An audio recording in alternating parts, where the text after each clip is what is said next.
শর্ত দিয়ে বন্ধুত্ব হয় না, সার্বভৌমত্বের প্রতি শ্রদ্ধার ভিত্তিতে নির্ধারণ হবে সম্পর্ক। ভারত সফর প্রশ্নে উপদেষ্টা রিজভী, স্বাধীনতার প্রতি সম্মান দেখানোর আহ্বান।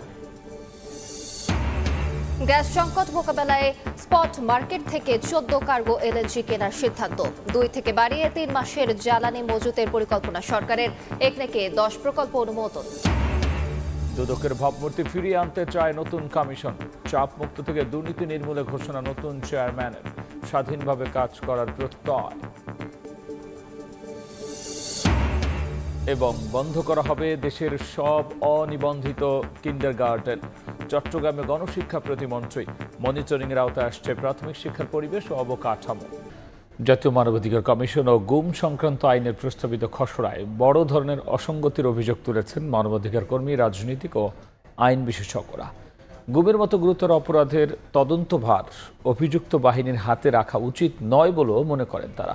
স্বাধীন ও নিরপেক্ষ তদন্ত না হলে অতীতের মতোই দায়মুক্তির সুযোগ তৈরি হবে বলেও আশঙ্কা তাদের। আওয়ামী লীগ সরকারের আমলে গুমের শিকার হয়েছেন বহু মানুষ। তাদের খুঁজে বের করা ও বিচার নিশ্চিতে আইন তৈরি সহ নানা পদক্ষেপ নিয়েছে সরকার। কিন্তু আমরা বুধবার রাজধানীর কারণ বাজারে জাতীয় মানবাধিকার কমিশন আইন ও গুম সংক্রান্ত আইনের প্রস্তাবিত খসড়া নিয়ে গোলটেবিল আলোচনার আয়োজন করা হয়। এতে আইনের বিভিন্ন অসঙ্গতি ও সীমাবদ্ধতা তুলে ধরে গুমের মতো গুরুতর অপরাধের স্বাধীন তদন্ত ও জবাবদিহি নিশ্চিতের তাগিদ দেন বক্তারা। যারা এই খুনগুলা করে, গুমগুলা করে, অপরাধগুলা করে, তারা বলে যে ঊর্ধ্বতন কর্তৃপক্ষের নির্দেশে আমরা এটা করেছি। 2025-এর অধ্যাদেশে কিন্তু এই অজুহাত দেখিয়ে রেহাই পাওয়ার কিন্তু নিয়ম রাখা হয় নাই, কিন্তু 26-এ সেটা ফিরিয়ে আনা হয়েছে। এইসব আইন করে অপরাধগুলোর স্বাধীন তদন্ত করতে দেওয়া উচিত। উল্টো দিকে গেলে এটা ভুক্তভোগী প্লাস বাহিনী দুজনের জন্য খারাপ হবে। গুমের তদন্ত পুলিশ নয়, স্বাধীন কমিশনের মাধ্যমে করার দাবি জানান এবি পার্টির সভাপতি মুজিবুর রহমান মঞ্জু। এই আইনের তদন্তভার কখনোই পুলিশের হাতে দেয়া যাবে না। এই তদন্ত কমিশনকেই দিতে হবে এবং আদারওয়াইজ এটা একটা ফাও জিনিস।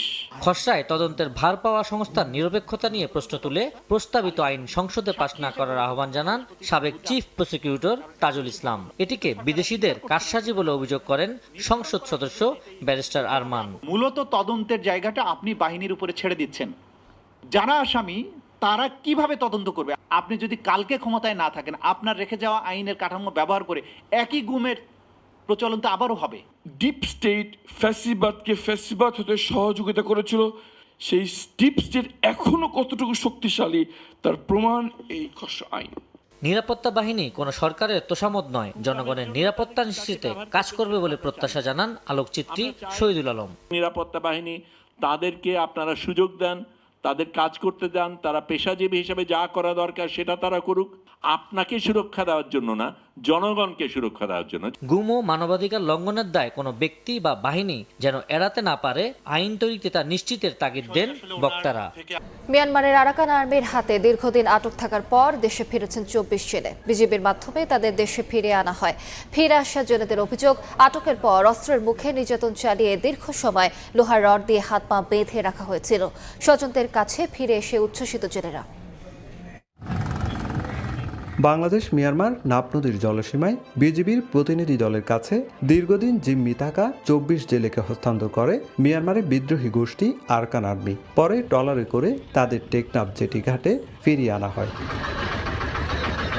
বিজিবি জানায় 2025 সাল থেকে বিভিন্ন সময়ে বঙ্গোপসাগরে মাছ ধরতে গিয়ে অনিচ্ছাকৃতভাবে মিয়ানমারের জলসীমায় প্রবেশ করায় বেশ কয়েকজন বাংলাদেশি জেলেকে আটক করে আরাকান আর্মি। পরে তাদের মিয়ানমারের বিভিন্ন স্থানে আটক রাখা হয়। মানবিক বিবেচনায় বিজিবির উদ্যোগে ধাপে ধাপে জেলেদের দেশে ফিরিয়ে আনার প্রক্রিয়া চলছে। এরই অংশ হিসাবে 24 জেলেকে দেশে ফিরিয়ে আনা হয়েছে, যাদের মধ্যে 18 বাংলাদেশি ও 6 জন ক্যাম্পের রোহিঙ্গা। ফিরে আসা জেলেদের অভিযোগ, আটকের পর অস্ত্রের মুখে নির্যাতন চালিয়ে দীর্ঘ সময় লোহার রড দিয়ে হাত পা বেঁধে রাখা হয়েছিল। আর দীর্ঘ অপেক্ষার পর স্বজনদের কাছে ফেরার খবরে টেকনাফ জেটি ঘাটে ভিড় করেন পরিবারের সদস্যরা। ইচ্ছা করে বার্মার ভিতরে বাংলাদেশের সীমার ভিতরে আছে মানে জোয়ার বাড়ে খানা করে নামাই দেয় মানে তারা আর দৌড়ে ফেলে নামাজ বাদে ভাই আর ফাই দিয়ে আমার খুশি হই ইনশাআল্লাহ। এদিকে বুধবার বিকেলে টেকনাফ জেটিঘাটে সংবাদ সম্মেলনে বিজিবি জানায় মিয়ানমারে এখনও আটক থাকা বাকি জেলেদেরও নিরাপদে দেশে ফিরিয়ে আনতে প্রচেষ্টা অব্যাহত রয়েছে। আটক জেলেদের প্রত্যাবর্তন একটি ইতিবাচক অগ্রগতি হিসেবে বিবেচিত হচ্ছে। অবশিষ্ট আটক জেলেদের নিরাপদ প্রত্যাবর্তনের লক্ষ্যে বিজিবির প্রচেষ্টা অব্যাহত রয়েছে। বিজিবির তথ্য অনুযায়ী 2025 সালের 1 জানুয়ারি থেকে 19 আগস্ট পর্যন্ত আরাকান আর্মি 434 জনকে আটক করেছে। এর মধ্যে বাংলাদেশি 222 জন ও রোহিঙ্গা 212 জন। এ পর্যন্ত 348 জনকে ফেরত আনা হয়েছে। এখনও আটক রয়েছেন 86 জন, যাদের মধ্যে 65 জন বাংলাদেশি ও 21 জন রোহিঙ্গা। গ্যাস সংকট মোকাবিলায় স্পট মার্কেট থেকে 14 কার্গো এলএনজি কেনার সিদ্ধান্ত নিয়েছে সরকার।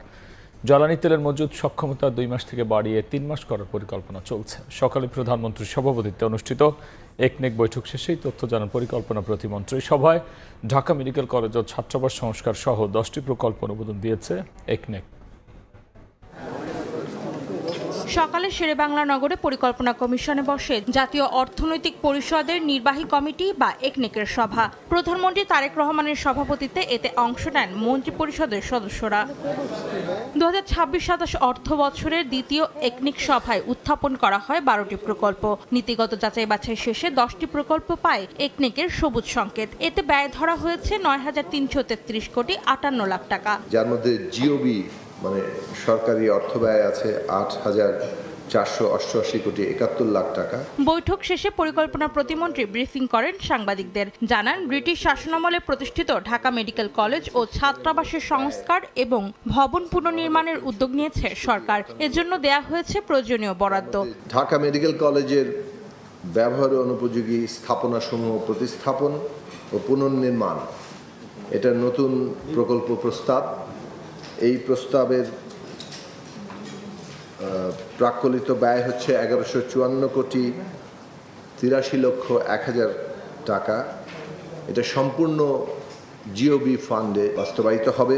অর্থনীতিকে আবারও উৎপাদনশীল পর্যায়ে নিতে সরকারকে সময় দিতে হবে বলে দাবি প্রতিমন্ত্রীর। জানান, জ্বালানি তেলের মজুদ সক্ষমতা বাড়ানোর পরিকল্পনা নিয়ে কাজ করা হচ্ছে। আমাদের যে আপৎকালীন মজুদ সেটা 1.5 মাস ছিল তেলের মধ্যে, সেটাকে 3 মাসে নেওয়ার জন্য ইতিমধ্যে প্রকল্প নেওয়া হয়েছে আরেকটা ইউনিট করার, এবং এটা 6 মাসে নেওয়ার পরিকল্পনা আছে সরকারের। এদিকে জরুরি প্রয়োজন বিবেচনায় 7টি প্রতিষ্ঠানের কাছ থেকে সরাসরি ক্রয় পদ্ধতিতে 14 কার্গো এলএনজি কেনার নীতিগত অনুমোদন দিয়েছে ক্রয় সংক্রান্ত মন্ত্রিসভার কমিটি। এই প্রকল্পের আয়তায় শর্ত দিয়ে বন্ধুত্ব হয় না, সার্বভৌমত্বের প্রতি শ্রদ্ধার ভিত্তিতে নির্ধারণ হবে দ্বিপক্ষীয় সম্পর্ক।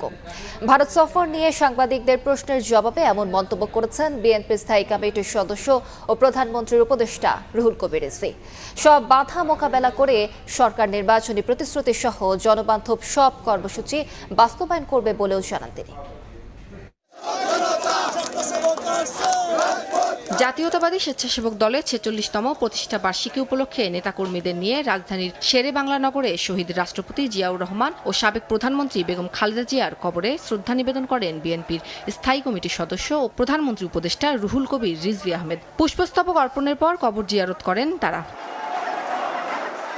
পরে প্রধানমন্ত্রীর ভারত সফরের আমন্ত্রণ প্রসঙ্গে সাংবাদিকদের প্রশ্নের জবাবে রুহুল কবির রিজভী বলেন, স্বার্থ ছাড়া ভারত বন্ধুত্বপূর্ণ আমন্ত্রণ জানালে সরকার সাধুবাদ জানাবে, তবে কোনো স্বার্থ থাকলে বাংলাদেশ সে পথে এগোবে না। সার্বভৌমত্বকে শ্রদ্ধা করার ভিত্তিতে সকল দেশের সাথেই আমাদের প্রধানমন্ত্রী তিনি সম্পর্ক রাখবেন, তিনি যাবেন, আমরাও সবাইকে আমন্ত্রণ জানাবো। কিন্তু ভিতরে যদি কোনো স্বার্থ থাকে তাহলে সেই শর্ত দিয়ে কখনো বন্ধুত্ব হয় না। বন্ধুত্ব হবে আমরা প্রত্যেকের স্বাধীনতা এবং সার্বভৌমত্বে বিশ্বাস করব, প্রত্যেকের সার্বভৌমত্বকে সম্মান করব। সব বাধা মোকাবিলা করে নির্বাচনী প্রতিশ্রুতি ও 31 দফা সহ জনবান্ধব সব কর্মসূচি সরকার বাস্তবায়ন করবে বলেও জানান রিজভী। প্রধানমন্ত্রী নির্বাচনের প্রাক্কালে দিয়েছেন ম্যানিফেস্টোর মাধ্যমে 31 দফার মাধ্যমে যে প্রতিশ্রুতিগুলো দিয়েছেন সেই প্রতিশ্রুতি বাস্তবায়নের পথে আমরা কাজ করছি।